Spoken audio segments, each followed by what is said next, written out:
non-compete clauses seem to be a thing of the past. Stick around and I'll tell you more.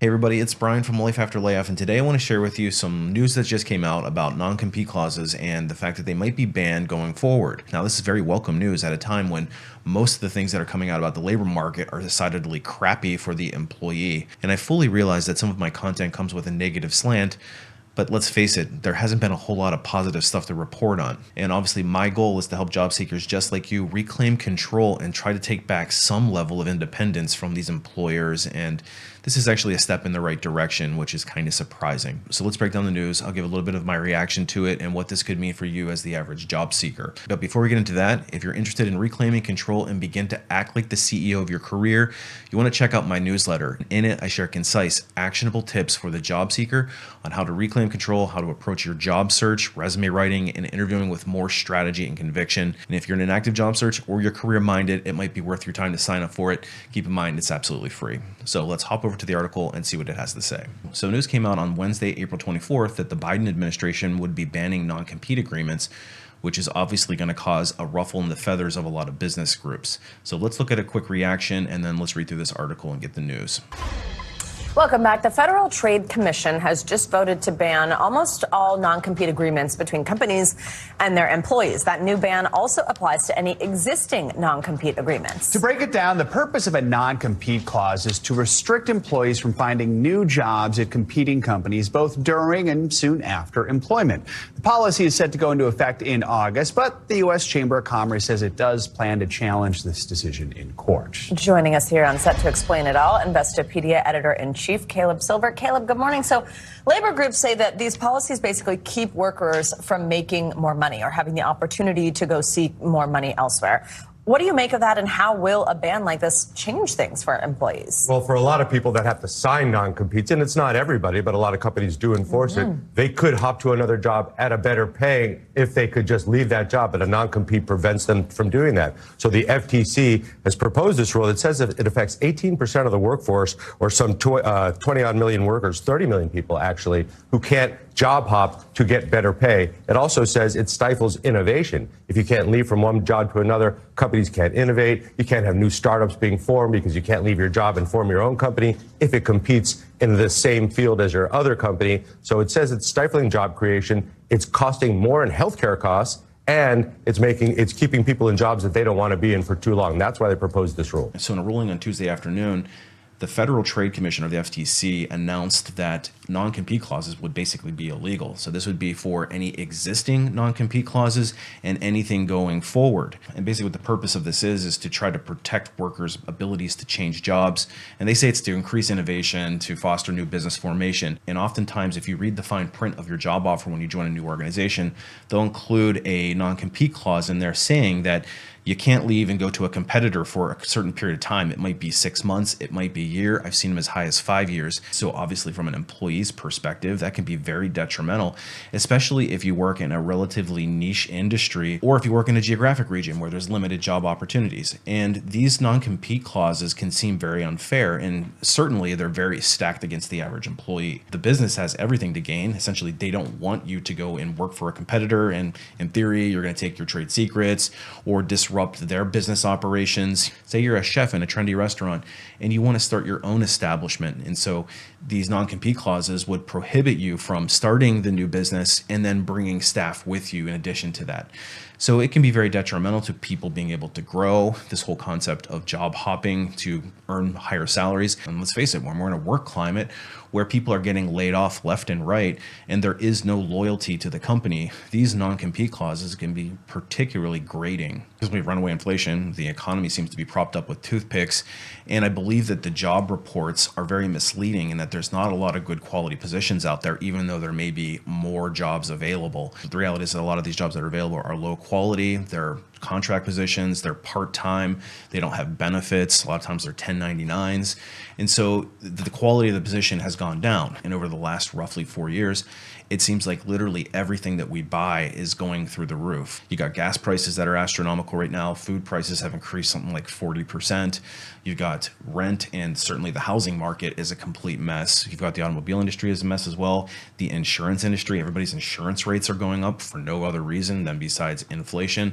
Heck, even McDonald's has raised their prices so much that they're now questioning whether or not they've outpaced the ability of the low-income customers to be able to afford it. But the one thing that has not increased exponentially alongside it is wages. And one of the things that people can do in a decidedly disadvantaged market for the job seeker is to leverage the ability to go from job to job. Now, we don't want to just be hopping job to job for the heck of it. There should be a strategy involved with it, like strategic job hopping. But the reality is that job hopping selectively is a very real way to move through salary bands and actually hope to afford life these days. And the fact of the matter is that the economy is only getting worse.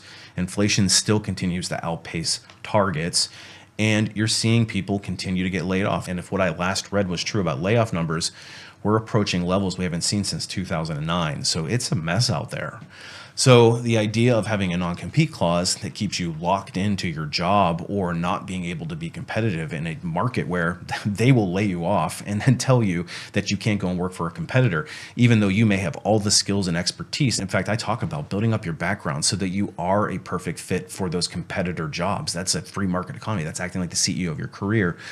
And when you have these stifling agreements, it's decidedly anti-employee. So of course that there's going to be trade organizations and business groups that are going to say that this is very detrimental to their business. But the reality is that the American employee has been beaten down to the point where there's really no advantages. So amongst all the negative news that's been coming out over the last several years, especially in the job market and the economy, this is actually a positive thing in my opinion. And the FTC is estimating that nearly 1 in 5 Americans is subject to a non-compete, which is actually pretty high. It's higher than I thought it would be. And it says that they have grown increasingly common in lower wage. Can you imagine lower wage and hourly workers being required to sign? Like you work for a fast food restaurant. You're working at McDonald's. You got Burger King over there that's going to be offering you $1 more an hour, and you can't go and get that job because you have a non-compete. It just doesn't even make sense to me. Like, what trade secret are you going to bring from a crappy McDonald's burger to a crappy Burger King burger? But the reality is that some of these companies are requiring these. So you got fast food franchises, restaurants, security firms. Like, it's like security firm. Like if you're a security guard, it's like, what trade secret are you really going to be bringing up? What I guess maybe you got to change your alarm settings or your locks or whatever. But the reality is that these positions should not be covered by non-competes to begin with. And I feel that these companies are predatory with these non-competes. So it says, in addition to banning all new non-competes, the FTC's ruling will apply to existing non-competes as well. So if you're under a non-compete currently, once this ruling goes into effect, I think it was sometime in August, that you will be able to get out from underneath it, so you can actually start to apply to jobs that you were previously blocked from or worried about an employer coming after you. So employers will now have to provide notice to workers bound to these current non-competes that it will not be enforced against them. So look for that letter to come in the mail that your employer will have to proactively reach out to you and let you know, like, hey, we can't actually come after you anymore. Now, of course, these business groups are already hitting back on the ban, saying that non-competes are essential to protecting trade secrets and proprietary information.